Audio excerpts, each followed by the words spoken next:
Assalamualaikum warahmatullahi wabarakatuh. Hello everyone, welcome back to my YouTube channel.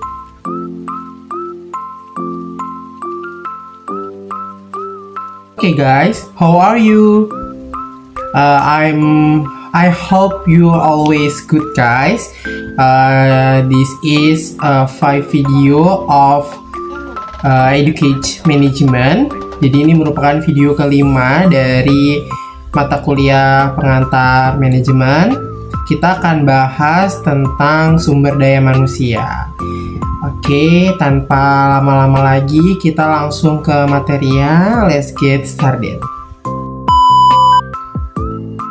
Sumber daya manusia by Rizky Ramadhani, Program Studi Manajemen, Fakultas Ekonomi dan Bisnis Universitas Teknokrat Indonesia, dengan NPM 234111172. Oke, teman-teman, kita akan membahas tentang sumber daya manusia. Kira-kira teman-teman udah ada gambaran belum apa itu sumber daya manusia di mata kuliah pengantar manajemen? Kita langsung bahas satu persatu ya, teman-teman. Next, ini pengertian. Manajemen sumber daya manusia atau MSDM adalah pemanfaatan para individu untuk mencapai tujuan-tujuan organisasi yang disampaikan oleh Modi tahun 2008. Tujuan manajemen sumber daya manusia adalah meningkatkan kontribusi produktif para karyawan bagi organisasi secara strategik, etis, dan bertanggung jawab sosial. Ini menurut Waters dan Davis 1996. Jika menurut Schuller dan Jackson tahun 2006, MSDM adalah aset yang harus dikelola secara cermat dan sejalan dengan kebutuhan organisasi. Jadi teman-teman, ini dia beberapa pengertian, kumpulan dari 3 pengertian apa itu sumber daya manusia. Sampai di sini teman-teman paham ya.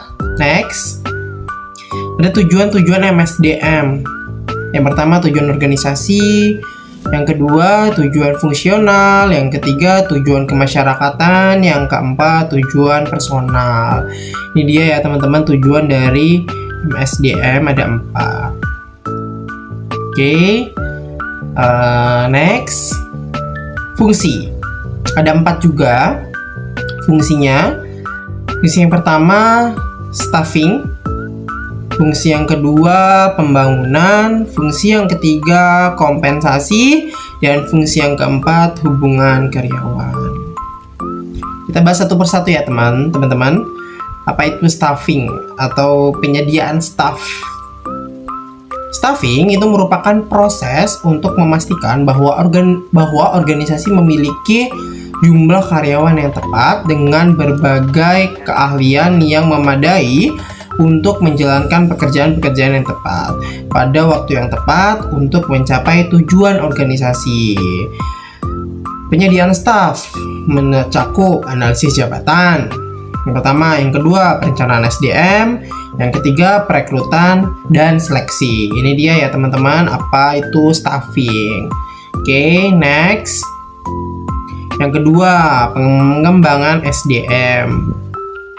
Pengembangan SDM atau Human Research Development atau HRD adalah fungsi utama MSDM yang tidak hanya terdiri atas pelatihan dan pengembangan, namun juga aktivitas-aktivitas perencanaan dan pengembangan karir individu,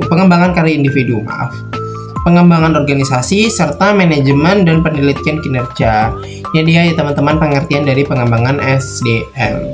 Yang ketiga, kompensasi.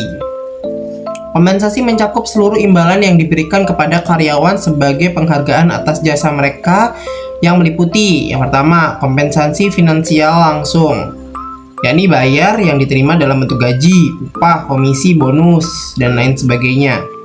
Kompensasi finansial tidak langsung atau tunjangan. Semua imbalan finansial yang tidak termasuk dalam kompensasi langsung seperti cuti dibayar, cuti sakit, liburan, asuransi kesehatan, dan sebagainya. Yang ketiga, kompensasi non-finansial, yakni kepuasan yang diterima seseorang dari pekerjaan itu sendiri atau lingkungan psikologis dan atau fisik di mana orang tersebut bekerja, gitu teman-teman. Next, hubungan karyawan dan pemburuan.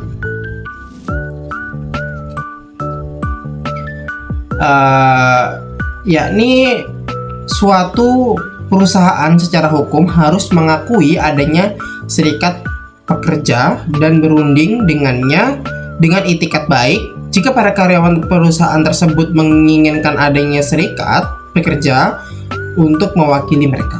Gitu. Aktivitas SDM yang terkait dengan perundingan kolektif seringkali disebut sebagai hubungan industrial.